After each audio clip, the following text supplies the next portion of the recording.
கிறிஸ்துவுக்குள் பிரியமானவர்களே, இந்த நாளுக்கான தினசரி தியான வசனம் மத்தேயு எழுதின சுவிசேஷம் 10வது அதிகாரம் 11வது வசனம். மத்தேயு 10:11. மேத்யூ 10:11. எந்த பட்டணத்திலாவது கிராமத்திலாவது நீங்கள் பிரவேசிக்கும்போது அதிலே பாத்திரமானவன் யாரென்று விசாரித்து நீங்கள் புறப்படும் அளவும் அவனிடத்தில் தங்கியிருங்கள். அதாவது நீங்கள் ஒரு ஒரு இடத்துலேருந்து இன்னொரு இடம் போகிறீங்க, அங்கே போய் பிரசங்கம் பண்ண போகிறீங்க.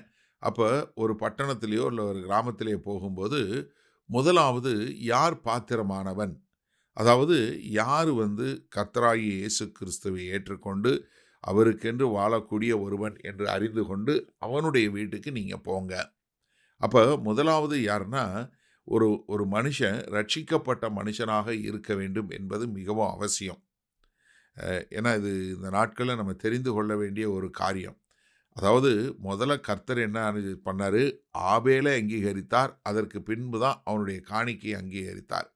அப்போ என்ன, முதலாவது நீங்கள் காணிக்கை வாங்குவதாக இருக்கட்டும், இல்லை காரியங்கள் செய்வதாக இருக்கட்டும், யார் ஒரு ரட்சிக்கப்பட்ட ஒரு மனிதனாக இருக்க வேண்டும், அவன் பாத்திரவானா என்று அறிந்து, அதற்கு பின்பாக நீங்கள் அங்கேருந்து ஊழியம் செய்யும்போது அந்த ஊரை விட்டு கிளம்புற வரைக்கும் வேறு வீட்டுக்கு போகாதீங்க. ஏன்னா ஒரே வீட்டில் தங்கி இருந்து நீங்கள் அந்த ஊழியத்தை செய்யுங்க அப்படின்னு சொல்லக்கூடியது.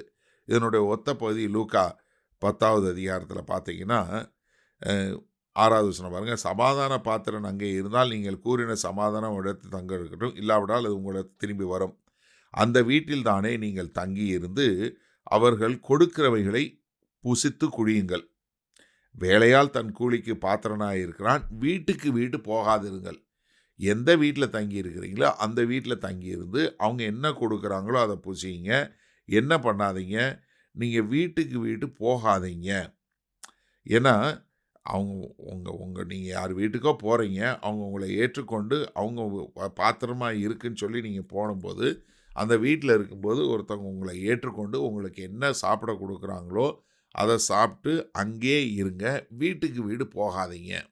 என்ன காரணம்? ஏன்னா மனித இயல்பு என்ன வரும், ஒன்றோடு ஒன்று ஒப்பிடக்கூடிய ஒரு காரியம் வரும். நீங்கள் முதல்ல போய் தங்கின வீடு சின்ன வீடாக இருக்கலாம், இல்லை வசதி குறைவாக இருக்கலாம், இல்லை அவங்க கொடுத்தது குறைவானதாக இருக்கலாம், இல்லை ஒருவேளை உங்களுக்கு போன உடனே பெரிய நல்ல வசதியான வீட்டில் தங்கிட்டு அதற்கு பின்பாக வசதி குறைவுள்ள வீடுகளில் போய் தங்கணுங்கும் போது அங்கே உங்களுக்கு மன கஷ்டம் வரலாம். அதனால் என்ன பண்ணாதீங்க, நம்ம மனசு எப்பயுமே ஒன்றோடு ஒன்று ஒப்பிடக்கூடியது. அதனால் என்ன பண்ணாதீங்க, ஒரு வீட்டுக்கு போனீங்களா அங்கேயே தங்கியிருங்க. அங்கேயே தங்கியிருந்து நீங்கள் என்ன ஊழியம் செய்யணுமோ அந்த ஊழியத்தை செய்யுங்க. அவங்க என்ன கொடுக்குறாங்களோ அதை சாப்பிடுங்க. திரும்ப அங்கேருந்து கிளம்புற வரைக்கும் வேறு வீட்டுக்கு வீடு போகாதீங்க அப்படிங்கிறத கர்த்தர் மிக தெளிவாக சொல்லி கொடுத்துருக்கிறாரு. காரணம் என்ன, ஒருத்தரை நம்ம நேசித்து மற்றவங்களை உதாசீனப்படுத்தக்கூடிய வாய்ப்பு உண்டு. அதனால் தயவு செய்து அதை செய்யாதீங்க என்பதை கர்த்தர் நமக்கு சொல்லியிருக்கிறார். சரி, இந்த நாளில் இந்த வசனத்தை நம்ம எப்படி எடுத்துக்கொள்வது? நான் நிறைய ஊருக்கு போகிறேன், நிறைய தேசங்களுக்கு போகிறேன், நிறைய பல்வேறு ஜனங்களுடைய வீட்டுக்கு போகிறேன்.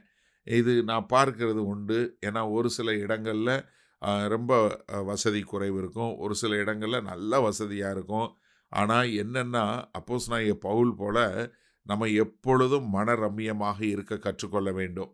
அது அதிகமாக இருந்தாலும் சரி, குறைவாக இருந்தாலும் சரி, வசதியாக இருந்தாலும் சரி, வசதி இல்லாமல் இருந்தாலும் சரி, எப்பொழுதுமே நம்ம என்ன பண்ண கற்றுக்கொள்ளணும், நம்ம கர்த்தரோடு சந்தோஷமாக இருக்க கற்றுக்கொள்ளும்போது, அது நீங்கள் யார் வீட்டுக்கு போனாலும் சந்தோஷமாக அவங்க கொடுக்கறத சாப்பிட்டுட்டு உங்களால் ஊழியம் செய்ய முடியும்.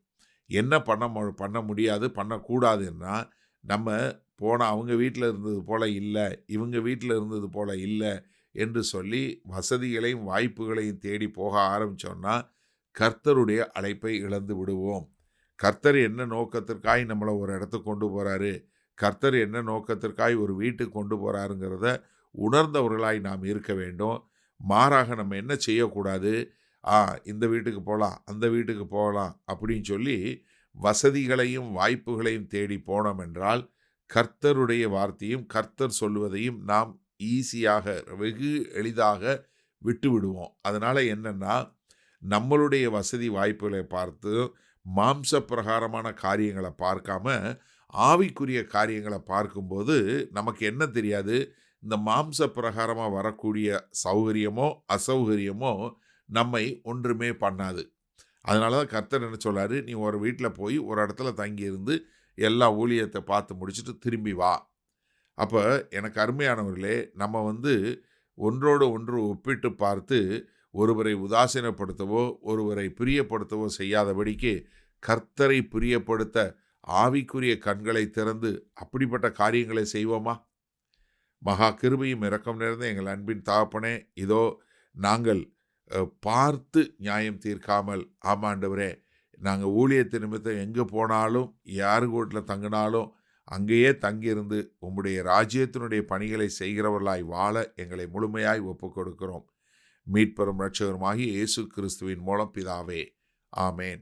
கர்த்தர் உங்களை ஆசீர்வதிப்பாராக. நாம் இன்று மாலை மன்னால சந்திப்போம்.